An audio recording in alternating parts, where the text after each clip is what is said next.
The holiday season is a time for fun, but unfortunately it's also a time when we see increases in home fires. Across the country, more than 45,000 fires occur during the winter holidays, claiming hundreds of lives. The American Red Cross provides comfort and hope to victims of nearly 70,000 disasters each year, and most of them are home fires.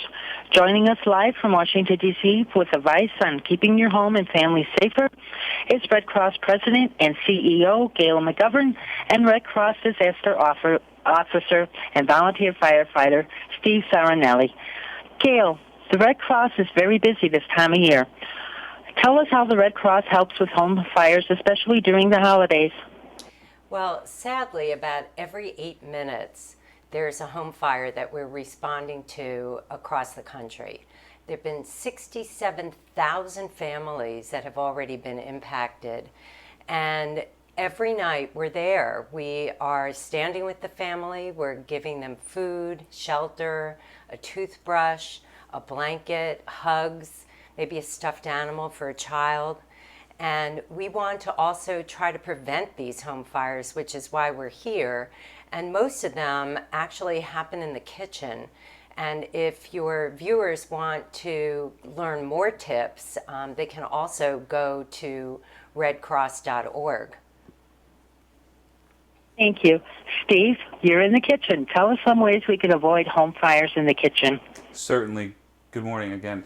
So one of the things that during the holidays people do is they'll tend to do a lot of cooking. They'll be gathering with family and friends in and around the kitchen where these fires most frequently occur from cooking and as well as injuries. Some ways to prevent those just simply, first of all, is to have a properly working and positioned smoke alarm, not in the kitchen but outside of the kitchen to avoid nuisance alarms from cooking. Some of the other things you can do, just keeping your pot handles turned in on the stove, as well as keeping your surfaces around the stove clear of cluttered debris, maybe from ingredients as you're cooking. The kitchens become the focal point of the home and items get placed on the counter.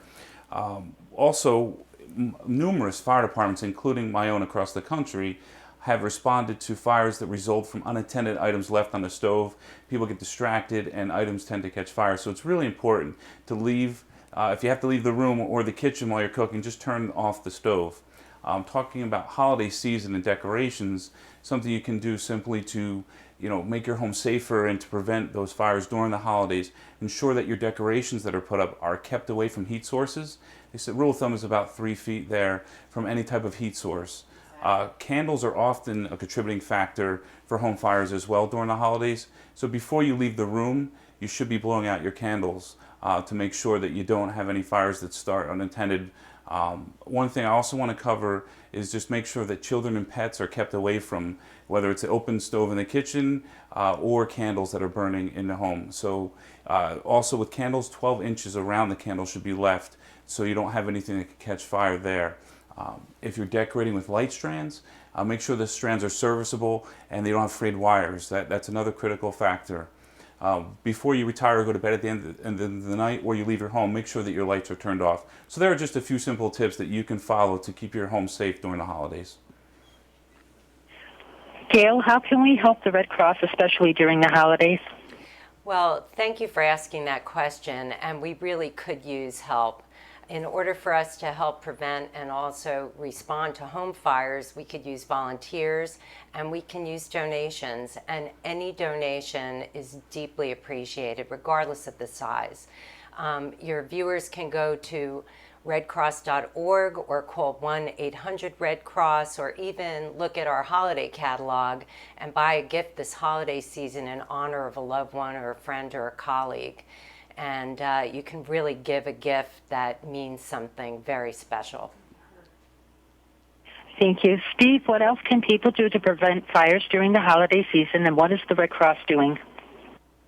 Well, one of the things that we are doing, we have a home fire preparedness campaign that we are engaged in across the country, and that we are aiming to, over a 5-year period, to reduce death and injuries as a result of fires by 25%, which was a great opportunity. We've already saved 28 lives as a result of this campaign, and we have over 150 1,000 smoke alarms that have been installed with evacuation plans being made. And there's really two simple things that folks can do to ensure their safety and to prevent those fires.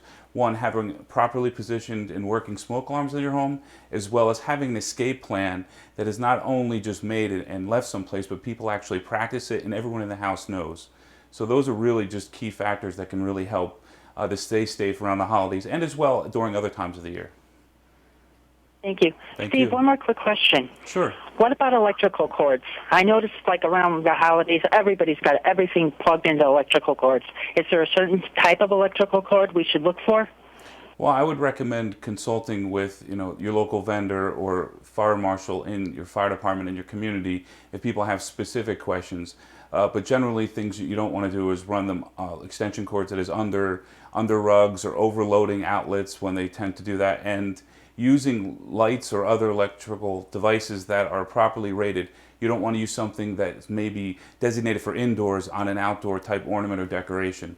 Those are some really simple tips. And again, as Gail alluded to, you can visit our website on how to get additional information about safety. I would like to thank you both for taking the time to discuss home safety during the holidays with our viewers. Have a great day. Thank you. Thank you, Deb. Welcome. Bye.